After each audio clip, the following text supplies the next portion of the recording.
According to CCM syllabus, today our topic is Introduction to Forensic Science Laboratory, यानी कि forensic science laboratory का परिचय। Forensic science laboratory को हम विधि विज्ञान प्रयोगशाला या न्यायिक विज्ञान प्रयोगशाला भी कहते हैं।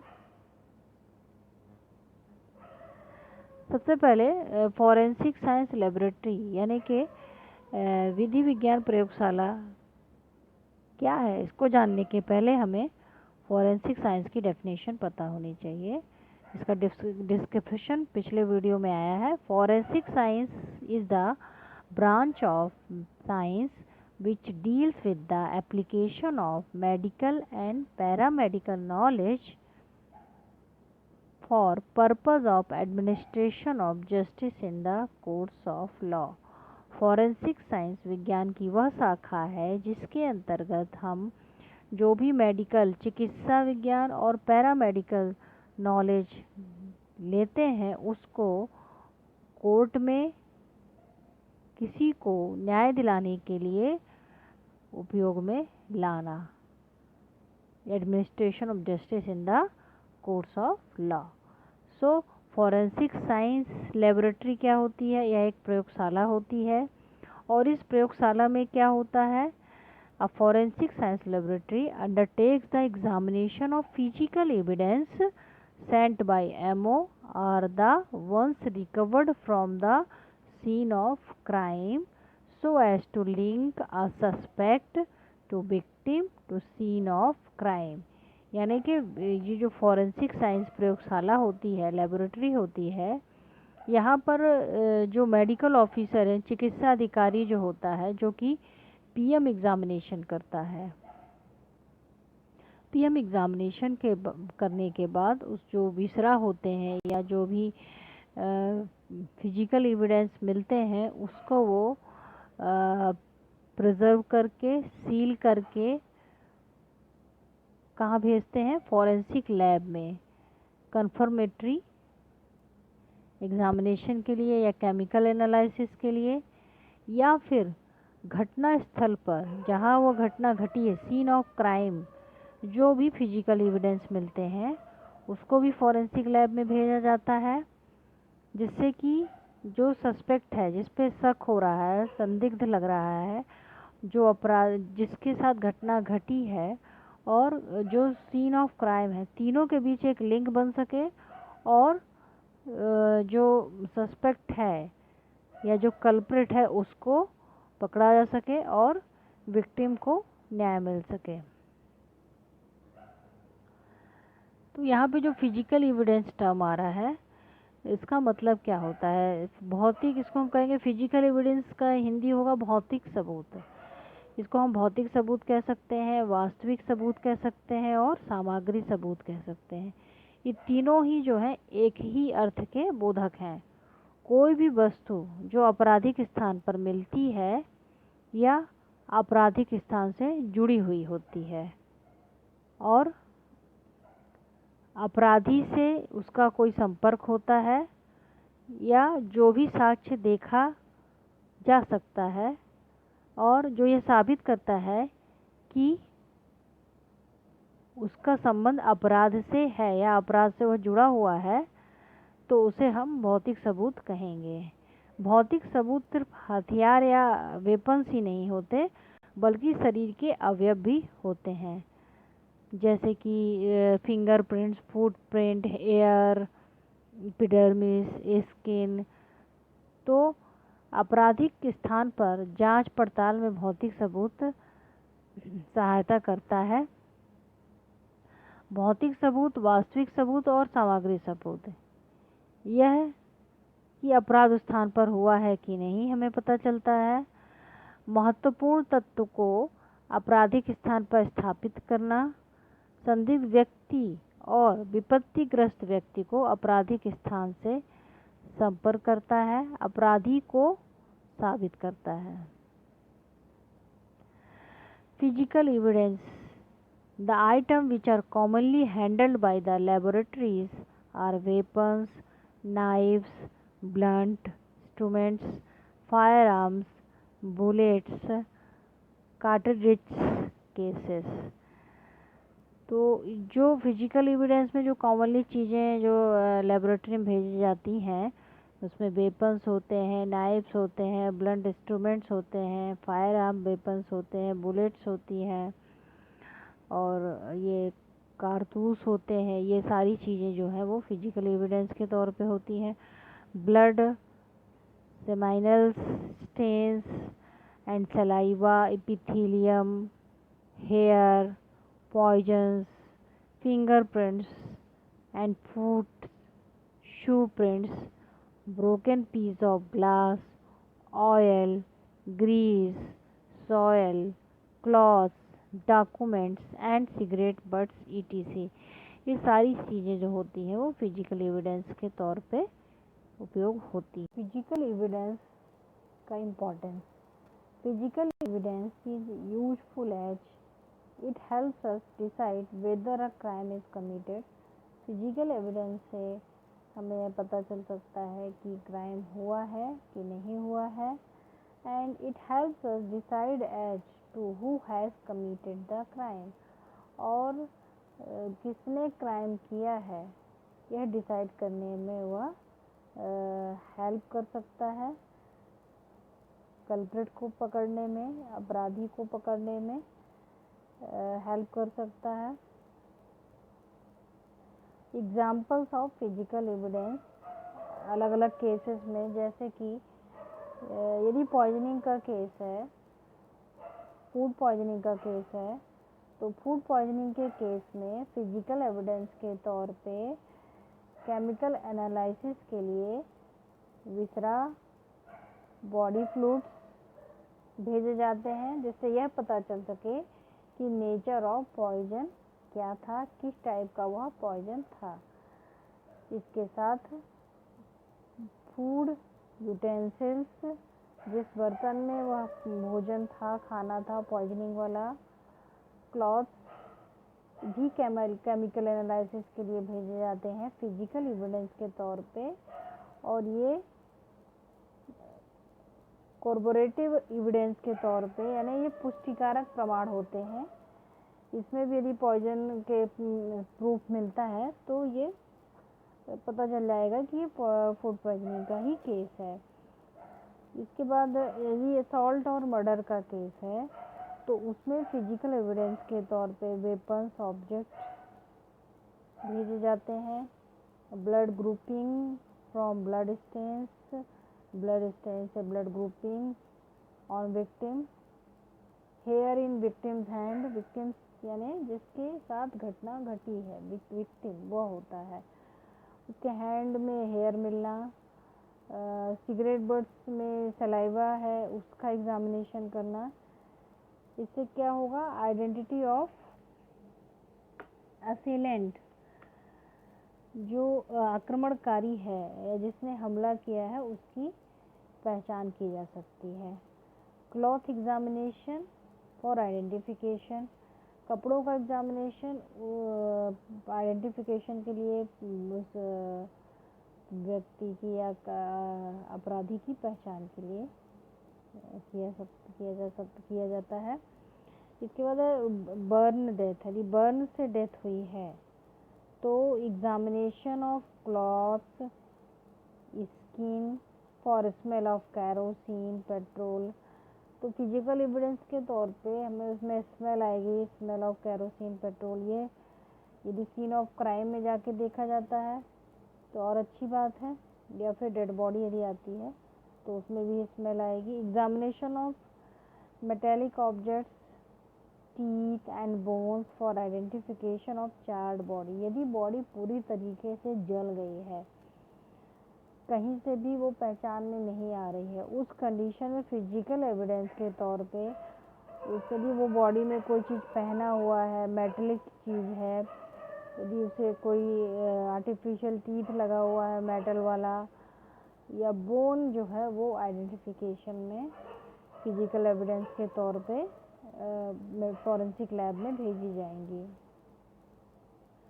यदि फायर आर्म इंजरीज का केस है, यानी गन शॉट इंजरी है, तो वहाँ पे हम एग्जामिनेशन के लिए missile for know the nature of type of fire arm, किस टाइप की गन से या बंदूक से इंजरी हुई है तो उसको भेजा जाएगा।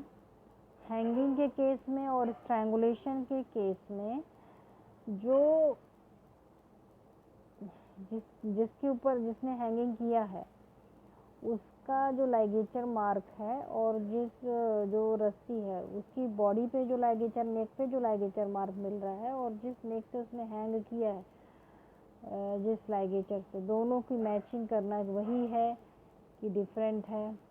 क्योंकि होमिसाइडल केस में चेंज हो सकता है, पहले किसी चीज़ से गला दबाया गया हो उसके बाद किसी और चीज़ से हैंग कर दिया गया हो, तो इस दोनों में अंतर आ सकता है। तो फिजिकल एविडेंस के तौर पे हैंगिंग के केस में लाइगेचर को मैच करा जाता है। ड्राउनिंग के केस में जो सबसे इम्पॉर्टेंट फिजिकल एविडेंस देखा जाता है वह होता है डाइटम्स। तो detection of diatoms in body tissues and water. Sexual offences के केस में estimation of vaginal fluid, blood, seminal stains, whether crime committed. Identification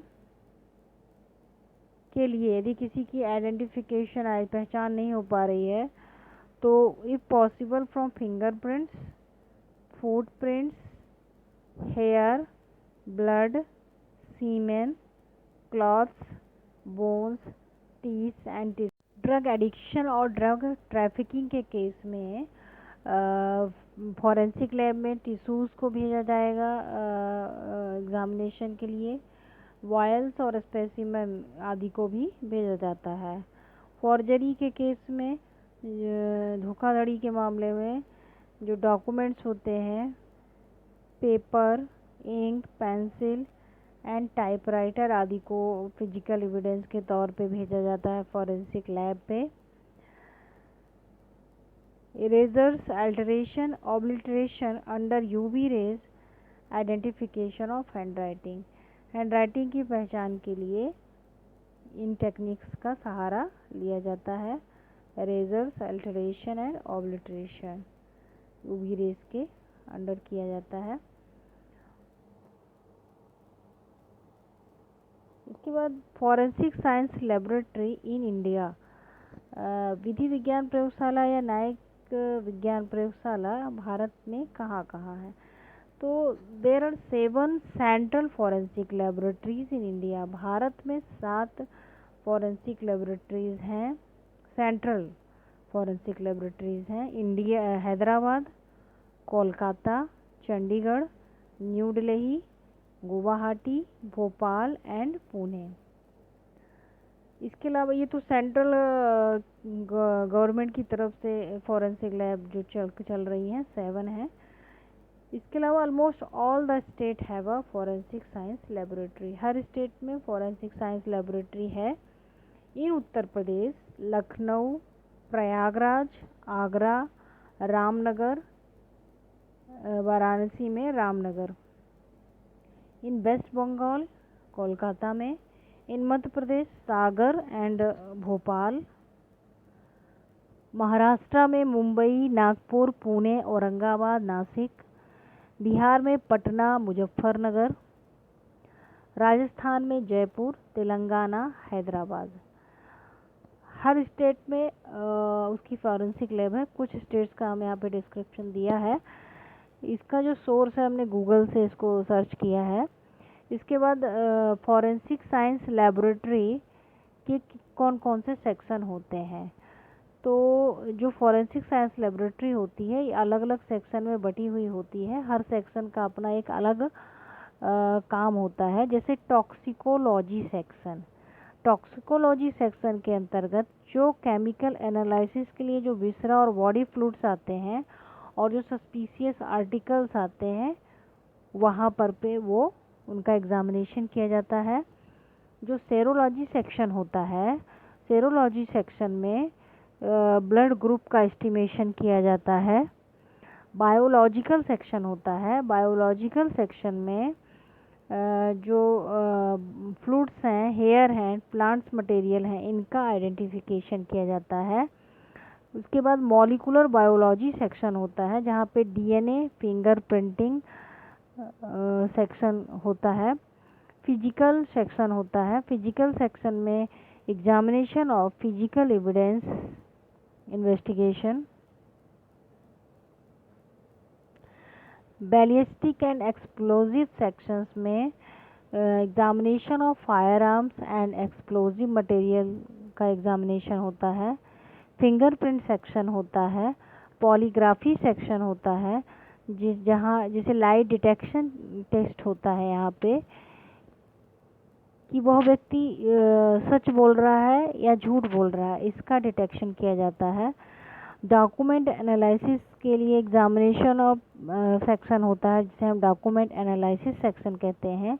examination of hand writing का एग्जामिनेशन किया जाता है। टाइप राइटिंग, फोर्ज डॉक्यूमेंट, धोखाधड़ी से कोई document बनाए गए हैं उसका एग्जामिनेशन, एंड करेंसीज जैसे नकली नोट वगैरह का भी एग्जामिनेशन डॉक्यूमेंट एनालिसिस सेक्शन में किया जाता है।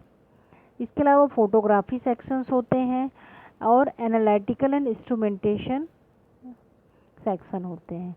तो ये इस तरह के सेक्शन होते हैं और आगे आने वाली एडवांस टेक्नोलॉजी में और भी सेक्शन बन सकते हैं। इसके बाद आता है एनालिटिकल टेक्निक्स, जो इन लैब में, फॉरेंसिक लैब में जिन जिन टेक्निक्स का उपयोग किया जाता है, जिसकी सहायता से एग्जामिनेशन किए जाते हैं, जैसे क्रोमेटोग्राफी हो गई, इलेक्ट्रोफोरेसिस हो गया, स्पेक्ट्रोस्कोपी हो गया, स्पेक्ट्रोफोटोमेट्री हो गया।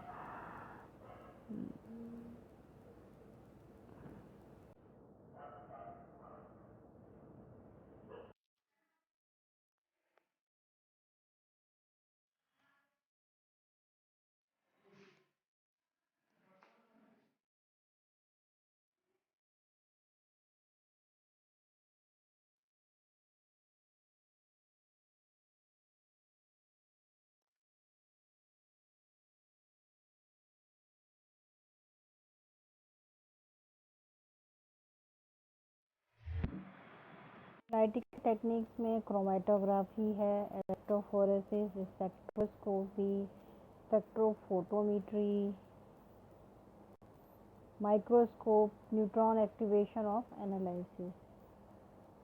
लाइट डिटेक्शन में दो चीज़ें होती हैं, एक पॉलीग्राफ कहलाता है और दूसरा है नार्को एनालिसिस, जिसे ट्रुथ सीरम ड्रग कहते हैं। लाइट डिटेक्शन टेस्ट जो किया जाता है यह पॉलीग्राफ नाम के इंस्ट्रूमेंट से किया जाता है। यह इंस्ट्रूमेंट कैसा होता है? Is an instrument for simultaneously recording various physiological responses and represented by mechanical or electrical impulses such as respiratory movements, pulse, wave, blood pressure and psychogalvanic reflexes। ये जो फिजियोलॉजिकल रिस्पॉन्सेज हैं इनको मैकेनिकल और electric impulse के रूप में ये दिखाता है पॉलीग्राफ। ये इमेज में जैसा दिख रहा है, वेव्स दिख रही हैं, इम्पल्सेस दिख रही हैं। तो ये जो लाइट डिटेक्शन टेस्ट होता है ये लाइट डिटेक्टर नाम से, it is popularly known as light detector. The tracing made is called polygram. जो लाइनिंग दिखती है, जो ट्रेसिंग आती है उसको हम पॉलीग्राम कहते हैं। ये it is based on the theory when a person tales a lie in answer to a question and there is fear that lie would be detected। यदि पर्सन झूठ बोल रहा है तो किसी भी क्वेश्चन के आंसर में झूठ बोल रहा है तो डर की वजह से उसकी जो इम्पल्सेस हैं उसमें चेंजेस दिखेंगे। क्योंकि जब पर्सन झूठ डरता है तो सिंपैथेटिक नर्वस सिस्टम स्टिमुलेट हो जाती है और स्टिमुलेट हो जाने की वजह से सर्टेन फिजियोलॉजिकल चेंजेस मिलते हैं जो कि जो पॉलीग्राफ इंस्ट्रूमेंट है उसमें रिकॉर्ड हो जाते हैं और इम्पल्सेस में चेंजेस दिखता है, जिससे तुरंत रिकॉर्ड किया सकता है कि पर्सन झूठ बोल रहा है। तो ये लाई डिटेक्टर टेस्ट होता है। कि वो व्यक्ति झूठ बोल रहा है या सच बोल रहा है, उस बात को वो कैच करता है। दूसरा टेस्ट होता है लाई डिटेक्शन के लिए, जिसे हम नार्को एनालिसिस या ट्रूथ सीरम ड्रग कहते हैं।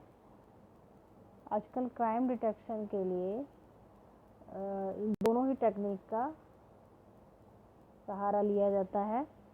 तो नार्को एनालिसिस में क्या करते हैं, this is based on the principal that at point close to unconsciousness the person cannot resist question and also will not be able to give false answer which he had been giving. Conceal his crime. Various drugs used are. इसमें होता क्या है कि जो person होता है, ऐसा इस टेक्निक में माना जाता है कि यदि पेशेंट अनकॉन्शियस हो चुका है, अचेतन अवस्था में है, तो एक स्टेज ऐसी आती है कि जब वो किसी भी क्वेश्चन का विरोध नहीं कर सकता, नो रेजिस्ट नहीं होगा और फॉल्स आंसर भी देने में वह सक्षम नहीं होता है। यानी कि जैसा उससे पूछा जाएगा और जो चीज़ हुई है वही आंसर देगा, उसमें वो अपना एक भी दिमाग यूज़ नहीं कर पाएगा। तो अनकॉन्शियसनेस की इस स्टेज में वो जो भी आंसर देगा वह राइट आंसर होगा। तो वह अपने जो क्राइम है उसको वह छुपा नहीं पाएगा। इसके लिए जो है various drugs are used for narco analysis test. I will give you one example. 0.5 mg of scopolamine hydrobromide subcutaneous देना है, followed by 0.25 mg every 20 minutes। Her 20 minute में 0.25 mg स्कोपोलामाइन हाइड्रोब्रोमाइड सबक्यूटेनियस देना है। लगभग 3 से 6 इंजेक्शन देने होते हैं जब तक कि पेशेंट अनकॉन्शियसनेस की उस स्टेज में ना आ जाए, जब तक कि वह क्वेश्चंस को रेजिस्ट हो जाए और जो उससे पूछा जाए वह उसका उत्तर बिना कुछ सोचे जो हुआ है वही आंसर देता है। तो इसे हम कहते हैं नार्को एनालिसिस टेस्ट। तो इस तरीके से फॉरेंसिक साइंस लैबोरेटरी का कॉन्साइज इंट्रोडक्शन कंप्लीट हो गया है। Thank you so much, keep watching.